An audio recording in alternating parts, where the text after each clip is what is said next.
नमस्ते दोस्तों। त्योहार की चमक, रंग बिरंगी रोशनी और बच्चों की हंसी, दीपावली पर यह हर घर की कहानी होनी चाहिए। लेकिन कुछ घर ऐसे भी होते हैं जहां रोशनी की राह में अंधेरों से जूझना पड़ता है। यह कहानी है राजू की, एक मेहनतकश इंसान की, जो अपने परिवार के लिए हर मुमकिन कोशिश करता है। लेकिन क्या उसकी कोशिशें रंग लाएंगी या फिर लालच और कमजोरी उसे भटका देगी? सुनिए लोहू का दिया, एक ऐसी कहानी जो मेहनत, प्यार और बलिदान की सच्चाई बयान करती है। राजू रेलवे लाइन पार कर सड़क पर आ गया। उसने अब भी रंगों के धब्बे वाला पेंट शर्ट पहन रखा था। उसके एक हाथ में प्लास्टिक का मैला कुचैला थैला लटक रहा था। कपड़े बदलने का मौका भी नहीं मिला था। काम से लौटते काफ़ी देर हो गई थी। वैसे भी बिना धब्बों वाला कोई साफ़ सुथरा कपड़ा उसके पास था भी नहीं। सड़क के पार शॉपिंग सेंटर की दुकानें सज धस चुकी थीं। वह त्योहारी सामान वहाँ से भी ले सकता था। राजू का मन हुआ कि सामान यहीं से खरीद लिया जाए। यहाँ कुछ उधारी बाकी भी चल जाएगी। लेकिन आते समय पार्वती ने उसे चेताया था, सामान शॉपिंग सेंटर से नहीं लेना है। बढ़ा चढ़ा कर भाव लगाते हैं और तौल में भी लूटते हैं। उधारी सुधारी ना मिले ना सही, बाजार से ही लाना। पार्वती की हिदायत को टालना उसके लिए मुश्किल था। वह उसकी समझदारी का कायल था और आज तो जैसे उसी ने उसे उबारा था। दोपहर में पुताई का काम पूरा करके वह घर पहुंचा तो उसका चेहरा मुरझाया हुआ था। ब्रश, कुची आदि के थैले को दरवाजे के पास रखे खाली पीपे में फेंकने के बाद वह चौखट पर उकड़ू बैठ गया था और अपनी बदरंग टोपी पर पड़े रंगों के छींटों का मुआयना सा कर रहा था। पार्वती ने पीछे से आकर उसके कंधे को छुआ था। क्या हुआ? दुख और क्षोभ से भरे स्वर में उसने कहा था, धोखा दे दिया सालों ने। केवल एक जगह 200 रुपये मिले हैं, बाकी एक साला तो क्वार्टर में ताला बंद कर दिवाली मनाने अपने गांव चला गया है। और उस पुजारी के घर गया तो उसकी बुढ़िया माँ बोली कि हम लोग धनतेरस को धान पैसा नहीं देते, पहले आना था, अब दीपावली के बाद आना। पिछली बार गया था तो पुजारी ने इसी हफ्ते आने को कहा था। पाखंडी साले मज़े से दिवाली मना रहे हैं और हमारा नून तेल भी नहीं जुड़ रहा है। छोड़ो, अब तुम दिल छोटा मत करो। पार्वती के मुंह से इन शब्दों को सुनकर उसे सहसा विश्वास नहीं हुआ था। वह तो यह सोचकर आया था कि खाली हाथ पहुंचने पर पार्वती उसकी लानत मलामत करेगी। त्योहार के लिए तुमसे 2 पैसे भी नहीं जुड़े, इसीलिए उसने अपने चेहरे पर और ज़्यादा उदासी पोत ली थी। पर उसके संबोधन ने उसकी उदासी बल्कि शर्म को हर लिया था। निराशा तो तब भी उसके स्वर में थी। बच्चे बड़े दिनों से नए कपड़े की आस लिए बैठे हैं। तुम्हारे पास भी ढंग की एक साड़ी नहीं है। तुम्हारी चप्पल भी टूट गई है। तुम्हारे पास भी तो नहीं है साबुत कपड़े। हमारे लिए बाद में ले लेंगे, बच्चों के लिए लेना ज़रूरी है। कहते हुए कमरे के कोने में रखे संदूक के पास चली गई थी और उसे खड़बड़ाती रही थी। तब तक वह दोनों हाथों से सिर थामे सोचता रहा कि वह क्या कर रही है। फिर वापस आकर उसने उसकी हथेली पर 10-10, 20-20 रुपये के नोट और सिक्के धर दिए थे तो आश्चर्य में पड़ गया था। उसने कहा था, 200 हैं, 200 तुम्हारे पास हैं, काम चल जाएगा। इतने रुपये तुम्हारे पास कहाँ से आए? उसने अचरज से पूछा था। तुम्हें आम खाने से मतलब कि गुठली गिनने से? पार्वती हंसती हुई बोली थी। उसकी वह हंसी दिल को कितना सुकून देने वाली थी। थोड़ा थोड़ा बचा कर रख रही थी। सोच रही थी कि पिंकी के लिए पायल खरीद दूंगी, अभी नहीं तो फिर कभी खरीद लेंगे। त्योहार के दिन बच्चों को ललाने थोड़े ही दूंगी। फिर उसने पूरे 400 रुपयों के खर्च का हिसाब लगाकर बता दिया था कि क्या क्या लाना है। वह जो हुक्म सरकार कहते हुए घर से निकला था, उसकी थकान दूर हो गई थी, चाल में तेजी आ गई थी। सड़क की बाईं ओर दारू भट्टी के पास से गुजरते समय वह उधर देखने से बचता रहा, पर वहाँ का हो हुल्लड़ वह सुन रहा था। मन तो हुआ कि बाजार जाने से पहले थोड़ा मूड बना लिया जाए, लेकिन पार्वती की हिदायत ने उसके पांव उधर मुड़ने नहीं दिए। वह पार्वती को प्यार करता था। अपने मन को समझाते हुए वह रिक्शा टेम्पो पकड़ने के लिए तेजी से चौक की ओर कदम बढ़ाने लगा। तभी पीछे से मनोहर ने उसे पुकारा। वह अपनी साइकिल पर चला आ रहा था। उसके पास पहुंचकर उसने साइकिल को ब्रेक लगाई और कहा, वाह उस्ताद, और मैं वहाँ घर में तुम्हारा इंतजार कर रहा था, आएगा तो एक साथ जाएंगे और तुम अकेले ही निकल भागे। क्या बताऊं यार, राजू झेंपते हुए बोला, सालों ने पैसे नहीं दिए, खाली हाथ तुम्हारे साथ आने का कोई मतलब नहीं था। क्यों मतलब नहीं था? मनोहर आंखें नचाकर बोला, मैंने क्या तुम्हारे पैसे से मौज मस्ती नहीं किए? अरे यार तू रहा घोंचू का घोंचू। खैर चल पहले कुछ मूड बना लेते हैं फिर चलते हैं। राजू इसी बात को लेकर आज उसके साथ आने से डर रहा था। पार्वती ने कितनी सांसत उठाकर पैसे जमा किए होंगे। उसे दारू पर उड़ाना उसे अच्छा नहीं लग रहा था। दारू से ज़्यादा ज़रूरी त्योहारी सामान और बच्चों के लिए कपड़े खरीदना था। नहीं यार, मुझे जल्दी आना पड़ेगा, घर में काम है। उसने उसे टालने की कोशिश की। 10 मिनट में तुम्हारे काम का कितना हर्ज हो जाएगा? ज़रा मैं भी तो सुनूं। मनोहर भी नाछोड़ बंदा था। चल आज का पैक मेरे तरफ से। अब तो खुश? मनोहर ने इतना जोर दिया तो उसे अपने मन पर काबू पाना मुश्किल हो गया। उसे बहाना मिल गया। दोस्त अपने खर्चे पर मूड बनाने के लिए कह रहा है, 1-2 पैक लेकर चलने में क्या हर्ज है। वह अनमनापन दिखाते हुए मनोहर के साथ हो लिया। वह तो जाना नहीं चाहता था, पर जिगरी दोस्त इतना बोल रहा है तो मना कैसे कर दे। और वे दारू की दुकान पर जा पहुँचे। उन्होंने दारू की बोतल और चखना खरीदा और दुकान के पिछवाड़े ज़मीन पर बिछे बारदाने पर बैठ गए। उधर झाड़ियों के झुरमुट की ओर लोगों का आना जाना लगा हुआ था। झुरमुट के बीच से कभी कभी शोरगुल की आवाज़ आती थी तो मनोहर का ध्यान उधर खींच जाता था। उन्होंने 2-2 पैक जल्दबाजी में ख़त्म किए, फिर उठ खड़े हुए। राजू सड़क की ओर चलने लगा तो मनोहर ने उसका हाथ पकड़ लिया। चलो यार, आज दिवाली है, एक एक दांव हम भी लगा लें। नहीं नहीं, राजू सहमते हुए बोला, अपने पास पैसे कहाँ हैं यार, छोड़ो। फिर पैसे की बात? मनोहर आंखें तरेर कर बोला, अरे क्या हम अड्डा जमाने जा रहे हैं? एक आध दांव खेलेंगे, लकी रहे तो आगे देखेंगे। चल चल मैं दांव लगाऊंगा भैया, तुम देखना भर, जीत गया तो 100 रुपये तुम्हारे। राजू को लालच ने लपक लिया। अगर इसे 100 रुपये मिल गए तो उसके पास 500 रुपये हो जाएंगे। तब वह पार्वती के लिए साड़ी भी ले सकेगा। पार्वती की याद आते ही वह झिझका, पर उसके पांव मनोहर के साथ चल पड़े। वे झुरमुट में घुस गए। वहाँ 5-6 लोग गोल घेरा बनाकर बैठे दांव लगाने में तल्लीन थे। उनके हाथों में ताश के पत्ते और सामने रुपये के नोट रखे हुए थे। मनोहर जाते ही उनके पास बैठ गया, पर राजू खड़ा हुआ उन्हें खेलते देखने लगा। अरे बैठना, मनोहर ने उससे कहा। नहीं ठीक है, कहते हुए राजू खड़ा रहा। एक आध दांव हारने के बाद मनोहर जीतने लगा तो राजू का मन भी दांव लगाने के लिए कुलबुलाने लगा। अरे आ न यार, एक आध दांव तू भी लगा ले, मनोहर ने फिर कहा। आज अपना लक साथ दे रहा है। राजू भी अब पूरी तरह लालच की गिरफ्त में आ चुका था। वह सिर्फ एक दांव लगाएगा सोचकर उसके बगल में जा बैठा। वह पहला दांव हार गया तो उसे वापस पाने के लिए फिर से दांव लगा बैठा और जीत गया।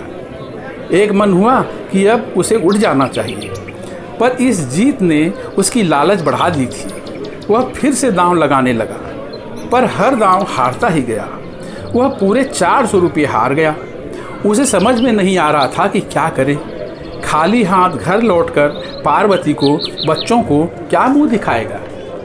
मनोहर ज़्यादातर जीत रहा था, उसे मज़ा आ रहा था। अभी उसके उठने के आसार नज़र नहीं आ रहे थे। चल बहुत देर हो गई, राजू ने उसके कंधे को छू कर कहा। अरे रुक ना, उसने बेपरवाही से कहा। और एक आध दांव लगा कर देख, पैसा दूं क्या? नहीं, उसने बेरुखी से कहा और उठ खड़ा हुआ। उसे मनोहर पर गुस्सा आ रहा था। वह तो उससे बचकर सीधे बाजार जा रहा था, लेकिन उसने उसे पकड़ लिया और यहाँ लाकर फंसा दिया था। उसे समझ नहीं आ रहा था कि बच्चों की दिवाली कैसे मनेगी। उसके उखड़े हुए मूड को देखकर मनोहर समझ गया कि यह अब रुकने वाला नहीं है। उसने 100 रुपये का नोट उसे देते हुए बोला, ठीक है तू निकल, मैं थोड़ी देर में आता हूँ। राजू 100 रुपये का नोट लेकर सुस्त कदमों से झुरमुट के बाहर निकल आया। उसका चेहरा उतरा हुआ था। दारू दुकान के अहाते से बाहर निकलकर वह खड़ा हो गया और सोचने लगा, इस महंगाई के ज़माने में वह 100 रुपये से क्या क्या खरीदेगा। उसे खुद पर बड़ा रंजा हो रहा था। कितना घटिया आदमी है वह, एक दिन भी अपने संकल्प पर टिका नहीं रह सका। खाली हाथ लौटकर वह पार्वती और बच्चों का सामना कैसे करेगा। वे आस लगाए उसके आने की राह देख रहे होंगे। उसने मन ही मन कुछ सोचा और उसके पांव अपने आप चौक की ओर बढ़ने लगे। चौक पर वह ऑटो रिक्शा में सवारियों के बीच जा बैठा और अपनी दोनों कुहनियों को घुटनों पर टिकाकर अपनी हथेलियों से चेहरे को ढक लिया। वह अपने आसपास से बेखबर था। उसकी बंद आंखों के सामने इंतजार करती पार्वती और बच्चों की हसरत भरी निगाहें रह रहकर तैर जाती थीं। बाजार के पास रिक्शा रुकी और लोग उतरने लगे तो वह जैसे अपनी खामख्याली से जागा और वह भी उतर गया। वह तेज कदमों से आगे बढ़ने लगा। सड़क के दोनों ओर दुकानें सजी धजी चमक रही थीं। दुकानें बिजली की झालरों, केले के खंभों और तोरण बंधनवारों से सज रही थीं। खरीदारों की भीड़ चींटियों की तरह चल रही थी, पर उसे यह सब दिखाई नहीं दे रहा था। वह तेजी से बढ़ता हुआ एक प्राइवेट क्लिनिक के पास पहुंचकर रुक गया। इधर उधर देखा और पुश डोर को धकेलकर अंदर घुस गया। उसे आखिरी उम्मीद यहीं पर दिख रही थी। पैसे की किल्लत होने पर 2-3 बार वह यहीं पहुंचा था। यहाँ उसका खून खरीद लिया जाता था, समय पर पैसे मिल जाते थे और काम चल जाता था। काउंटर पर बैठी नर्स से उसने बात की। फिर वह एक कमरे में जाकर बिस्तर पर लेट गया। उसका 1 यूनिट खून निकाल लिया गया। करीब आधे घंटे बाद क्लिनिक से बाहर निकला तो उसका चेहरा निचुड़ा हुआ और काफ़ी कमज़ोर नज़र आ रहा था, लेकिन उसे मिले 400 रुपयों ने उसमें एक नई ताकत भर दी थी। उसने पार्वती के कहे अनुसार सब सामान खरीदे। राशन, लाई बताशे, बच्चों के लिए कपड़े। बचे हुए पैसों से उसने कुछ फुलझड़ी पटाखे और पार्वती के लिए प्लास्टिक की चप्पलें भी खरीद लिए थी। वह ऑटो रिक्शा से उतरा तो शाम का धुंधलका छाने लगा था। सड़क के उस पार सजा धजा शॉपिंग सेंटर बिजली की झालरों, गेंदे के फूलों और केले के खंभों से जगमगाने लगा था। लेकिन उसे उल्टी तरफ कई रेलवे लाइनों को पार कर अपनी झोपड़पट्टी शांतिनगर जाना था। रेलवे लाइनों को पार करना भी एक भारी काम था। भूख और कमजोरी के कारण उसके पैर जवाब दे रहे थे।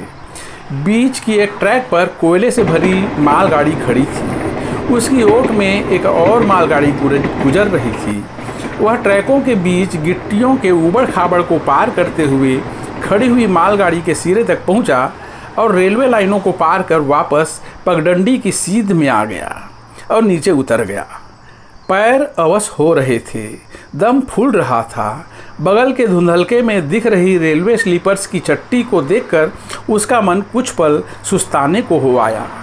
वह चट्टी के किनारे एक स्लीपर पर जा बैठा और थैला बगल में रख लिया। सामने शांतिनगर के घरों में टिमटिमाती बत्तियां अंधेरे से लड़ने का निष्फल प्रयास कर रही थीं। बीच बीच में भारी आवाज़ के साथ पटाखों की फुलझड़ियाँ भी छूट जाती थीं। वहाँ पार्वती, पिंकी और मुन्ना बेसब्री से उसका इंतज़ार कर रहे होंगे। आज दिन भर का घटनाक्रम उसकी आंखों के सामने घूम गया। आधे दिन पुताई का काम और उजरत के देनदारों से टका सा जवाब। फिर पार्वती का लक्ष्मी की तरह 200 रुपये निकाल कर उसकी हथेली पर धर देना और उसके द्वारा जुआ में फूंक दिया जाता। अगर ब्लड बेचने का उपाय नहीं होता तो क्या वह बच्चों को अपना मुंह दिखा पाता? उसे खुद पर शर्म आ रही थी। कैसा आदमी है वह, अपनी बात पर टिक नहीं सका। उठने की सकत उसमें नहीं रह गई थी, पर बच्चों के इंतजार करते चेहरे की कल्पना कर वह उठ खड़ा हुआ और थैले को उठाकर अंधेरी पगडंडी पर चल पड़ा। वह गली में पहुंचा तो घरों के आलों और हाथों में दीपक जलने शुरू हो गए थे। किसी किसी मोहल्ले से चिटचिटाहट और धमाकों के साथ आकाश में रंग बिरंगी फुलझड़ियाँ छूट पड़ती थीं। गली में बच्चे छोटी मोटी फुलझड़ियाँ और पटाखे छोड़ते हुए धमा चौकड़ी मचाए हुए थे। घर के द्वार पर बच्चों के साथ खड़ी पार्वती को उसने दूर से ही देख लिया। दरवाजे के पास आले में रखे दिए के प्रकाश में चमकते उनके चेहरे पर इंतजार की बेचैनी को उसने साफ महसूस किया। देर कैसे लगा दिए जी? राजू के पास पहुंचने पर पार्वती तुनकती हुई बोली। बच्चे उसके हाथ के थैले को लपकने लगे। बहाना उसने पहले ही गढ़ लिया था। कमज़ोर आवाज़ में बोला, चक्कर खाकर गिर पड़ा था। आए कैसे? कहाँ? दोपहर में कुछ खाए भी तो नहीं थे। पार्वती चिंतित स्वर में बोली और उसकी बाँह पकड़कर उसे चारपाई पर ले जाने लगी। बच्चों का चेहरा भी बुझ सा गया। उसने सोचा उसके बहाने ने रंग में कहीं भंग तो नहीं डाल दिया। आवाज़ में दम लाते हुए बोला, घबराने की बात नहीं है, अभी ठीक लग रहा है। मैं चाय बना कर लाती हूँ, तुम आराम करो। उसे चारपाई पर बैठाकर पार्वती कमरे के कोने में रखे स्टोव पर एल्यूमिनियम की गंजी में चाय के लिए पानी चढ़ाने लगी। मुन्ने ने थैली से फुलझड़ियाँ और पटाखे निकाल लिए और मुस्कुराते हुए अपने डैडी की ओर देखा। राजू के होठों पर भी मुस्कान खेल गई। बोला, जाओ फुलझड़ियाँ जलाओ, पटाखे दीदी के साथ फोड़ना ना। मुन्ना फुलझड़ियाँ लिए दरवाजे पर जा खड़ा हुआ और आले में रखे दिए से फुलझड़ी जलाने लगा। पिंकी चारपाई के सिरहाने पटिए पर रखे सामानों की आड़ में अपना नया फ्राक बदलने में लग गई। वहीं से उसने मुन्ने को पुकार कर कहा, भाई तू भी पहले अपना नया शर्ट पहन ले। किंतु मुन्ने की रुचि अभी नई शर्ट में नहीं थी, वह फुलझड़ियाँ छोड़ने में मशगूल था। पार्वती स्टील के 2 गिलासों में चाय डालकर ले आई। एक गिलास राजू के हाथ में पकड़ाया और उसकी बगल में चारपाई पर बैठ गई। पिंकी कपड़े बदलकर शर्माती हुई सामने आकर खड़ी हो गई। साटन का फ्लावर प्रिंटेड गुलाबी फ्राक उसे फब रहा था। पार्वती ने उसे सराहती हुई नज़रों से देखा। उधर दरवाजे पर मुन्ने की फुलझड़ियाँ छूट रही थीं। रंग बिरंगी चिनगियों की बरसात हो रही थी। वह अपने हाथ को गोल गोल घुमाता था तो चिनगियों का वलय सुदर्शन चक्र जैसे लगता था। उसे देखकर राजू के मन की पीड़ा बहुत कुछ कम हो गई थी। उसके लोहू के दिए ने मानो उसकी खुददारी को लौटा दिया था। राजू ने अपने लोहू के दिए से अपने परिवार की दिवाली को रोशन कर दिया।